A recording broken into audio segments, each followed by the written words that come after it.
Hey guys, ഇത് നിങ്ങളുടെ സ്വന്തം KT. ഇന്ന് നമ്മൾ സംസാരിക്കാൻ പോണത് ഗുരുവായൂർ അമ്പലനടയിൽ എന്ന മൂവിയെ പറ്റിയാണ്. ആദ്യം തന്നെ പറയാലോ, ബേസിലിന്റെ ഇതിനകത്തെ പെർഫോമൻസ് കിഡിലൻ. പുള്ളിക്കാരന്റെ ക്യാരക്ടറിന്റെ ആ ചെറിയ ചെറിയ മൈന്യൂട്ട് സാധനങ്ങളൊക്കെ ഉണ്ട്, അത് നല്ല രസമൊക്കെ കണ്ടുകൊണ്ടിരിക്കാൻ. എടുത്തു പറയേണ്ട ഒരു സംഭവം ഇതിന്റെ സിനിമാറ്റോഗ്രഫിയാണ്.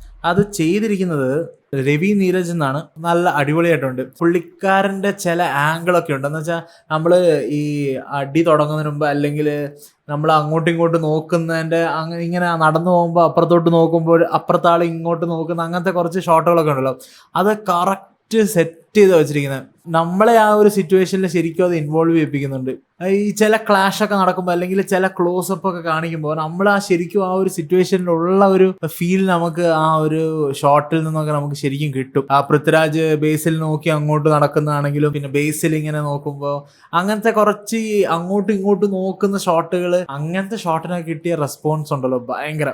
ഇതിന്റെ ഫസ്റ്റ് ഹാഫ് തൊട്ട് സെക്കൻഡ് ഹാഫ് തുടങ്ങുന്നത് വരെ ഫുള്ള് ക്യാരക്ടർ ഇൻട്രൊഡക്ഷനാണ്. നമുക്കിങ്ങനെ ഒരു 5 മിനിറ്റ് കൂടുമ്പോൾ ഒരു ക്യാരക്ടറിനെ കാണിക്കുന്നു, അയാൾ ഇങ്ങനെ കുറച്ച് സംഭവങ്ങളെ കുറിച്ചൊക്കെ പറയുന്നു, അങ്ങനെ മുമ്പോട്ട് പോകുമ്പോൾ പിന്നെ അടുത്തൊരു ക്യാരക്ടറെ കാണിക്കുന്നു. അങ്ങനെ തന്നെയാണ് ഫസ്റ്റ് ഹാഫ് ഫുള്ള് വരുന്നത്. എന്നിട്ട് സെക്കൻഡ് ഹാഫ് തുടങ്ങി എനിക്ക് തോന്നുന്നു സെക്കൻഡ് ഹാഫിലും കുറെ ക്യാരക്ടർ ഇൻട്രൊഡക്ഷൻ ഉണ്ട്, പക്ഷെ കുറവാണെന്നേ ഉള്ളൂ. ഇതിലെ റൈറ്റിങ്ങും ജോക്സ് ഒക്കെ എടുക്കുകയാണെങ്കിൽ നമ്മൾ സംസാരിക്കുമ്പോൾ പറയുന്ന കാര്യങ്ങളിൽ വരുന്ന ജോക്സ് അല്ല. അങ്ങനത്തെ ജോക്സ് വരുന്ന എവിടെ, നമ്മുടെ ആക്ഷൻ ഹീറോ ബിജു ആ സ്റ്റൈലിൽ റൈറ്റ് ചെയ്യുമ്പോഴാണ് നാച്ചുറലായിട്ട് പറഞ്ഞു പോകുന്ന സംസാരത്തിൽ വരുന്ന ഒരു ജോക്ക്. ഈ ജോക്ക് എലമെന്റ് ആയിട്ട് വരുന്ന എല്ലാം ഈ ചളി ചളി ചളി എന്നുള്ള ഒരു രീതിയിലാണ് വരുന്നത്.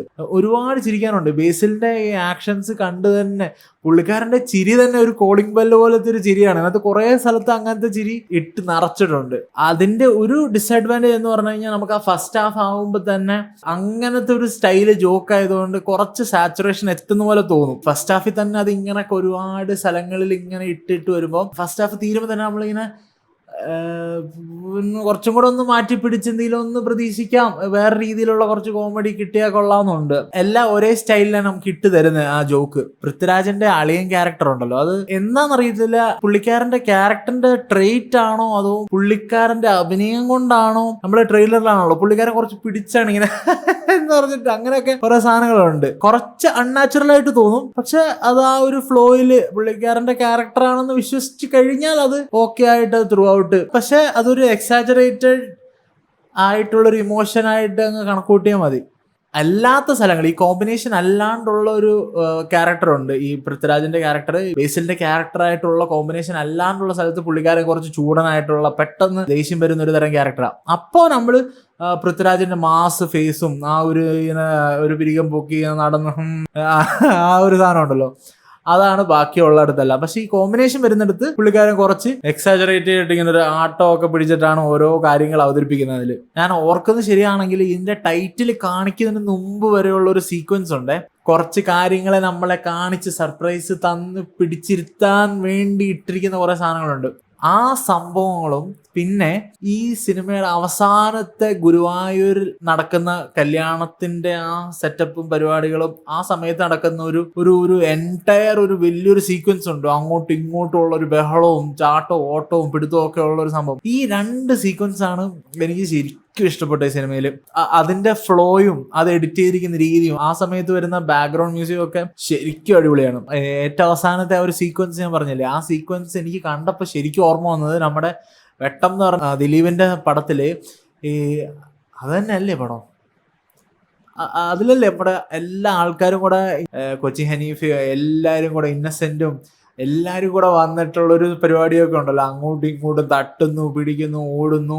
ആ സിനിമയിൽ വന്ന അങ്ങോട്ടും ഇങ്ങോട്ടും പണിവെക്കുന്ന ക്യാരക്ടേഴ്സ് എല്ലാം കൂടെ വന്ന് ഒരുമിച്ച് ഒരു ക്ലാഷ് ഉണ്ടാവുമല്ലോ, ആ ഒരു സെയിം പരിപാടിയാണ് ഇതിനകത്തും അവസാനം വരുന്നത്. ഇതിനകത്ത് ത്രൂ ഔട്ട് കാണിക്കുന്ന ക്യാരക്ടേഴ്സ് എല്ലാരും കൂടെ വന്നിട്ടുള്ള ഒരു തരം ബഹളമാണ് അവസാനം. അത് കാണിച്ചിരിക്കുന്ന രീതി നല്ല രസമാണ്. നമ്മൾ ആ ഒരു സെഗ്മെന്റ് ഫുള്ള് തീരുന്നവരെ നമ്മൾ ഇങ്ങനെ ഒരൊറ്റ നോട്ടത്തിലെങ്കിൽ ഇരിക്കും. മനസ്സിലായല്ലോ, അതാണ് സംഭവം. നമ്മുടെ പൃഥ്വിരാജ് ലാസ്റ്റ് ഒരു പരിപാടി ചെയ്യുന്നുണ്ട് ഇങ്ങനെ നോക്കിയിട്ട്, അതെനിക്ക് ഏതാ സിനിമയെന്ന് മനസ്സിലായി, ഏതാ ഡയലോഗ് മനസ്സിലായി, എന്നാൽ അത് ഫുള്ളായിട്ട് എനിക്ക് അങ്ങോട്ട് ക്ലിക്ക് ആയില്ല. തിയേറ്റർ അങ്ങോട്ട് ഫുള്ള് അങ്ങോട്ട് ഇളകി മറിഞ്ഞു അങ്ങനെ കാണിച്ചപ്പോൾ. അപ്പൊ ഞാനിത് എനിക്ക് കാര്യമായിട്ട് ഞാൻ എന്തോ കറക്റ്റായിട്ട് മിസ് ചെയ്തിട്ടുണ്ട്. ഈ സിനിമ കണ്ടവരുണ്ടെങ്കിൽ അതെന്താന്ന് മനസ്സിലായവരാണെങ്കിൽ അതൊന്ന് കമന്റ് ചെയ്യുക. Okay okay. അപ്പൊ അതങ്ങനെ. പിന്നെ ഒരു ക്യാമിയോ ഉണ്ട്, കുറച്ചേ ഉള്ളൂ, പക്ഷെ നല്ല ക്ലീൻ ആയിട്ട് പുള്ളിക്കാരൻ വന്ന് ചെയ്തിട്ട് പോയി. ഇതിന്റെ ബാക്ക്ഗ്രൗണ്ട് മ്യൂസിക് അത് കുറച്ച് ട്രാൻസ് സ്റ്റൈലുണ്ട്, അല്ലാണ്ട് നമ്മുടെ കച്ചേരി സ്റ്റൈലുണ്ട്. ഇത് രണ്ടും കൂടെ മിക്സ് ചെയ്ത് പോകുന്ന പരിപാടികളുണ്ട്. അതൊക്കെ ശരിക്കും എൻജോയ് ചെയ്യാൻ പറ്റും. ഞാൻ നേരത്തെ പറഞ്ഞ അവസാനത്തെ ആ ഒരു സീക്വൻസ് ഉണ്ടല്ലോ,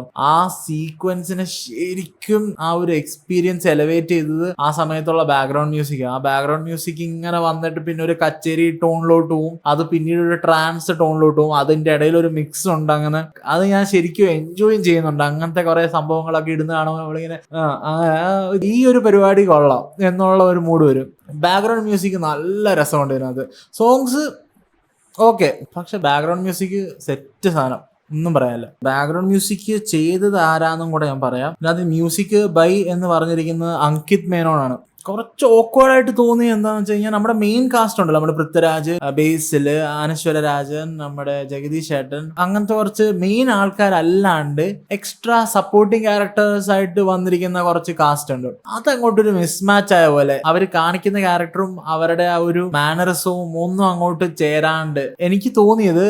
ആദ്യത്തെ 1-2 മിനിറ്റ് മിസ്സായി കഴിഞ്ഞ് കഴിഞ്ഞാൽ കുറച്ച് നേരത്തേക്ക് നമ്മളൊന്ന് കട്ടാവും. നമുക്ക് കാര്യങ്ങളൊന്ന് പിടിച്ച് കയറണമെങ്കിൽ കുറച്ചും കൂടെ നമുക്ക് ഇരുന്ന് ഒന്നും കൂടെ നമ്മൾ ആലോചിച്ചാലേ നമുക്ക് കിട്ടത്തുള്ളൂ. കാരണം അങ്ങനത്തെ കുറച്ച് സാധനങ്ങൾ ആദ്യം തന്നെ ഇട്ട് തരുന്നുണ്ട്, എന്നിട്ടാണ് പടം പെട്ടെന്ന് മുമ്പോട്ട് പോണത്. ഇനിയിപ്പോ നമ്മുടെ ഇംഗ്ലീഷ് പടങ്ങൾ കുറച്ച് വരുന്നുണ്ട്. നമ്മുടെ റയൻ റെനോൾഡ്സിന്റെ ഇഫ്, പിന്നെ ഗാർഫീൽഡ് മൂവി അതൊരെണ്ണമുണ്ട്, പിന്നെ എന്തൊക്കെയോ 1-2 ഞാൻ ബുക്ക് മൈ ഷോയിൽ കണ്ടായിരുന്നു. എന്തായാലും കുറച്ച് വീഡിയോസ് ഇനി എന്തായാലും വരുന്നുണ്ട്.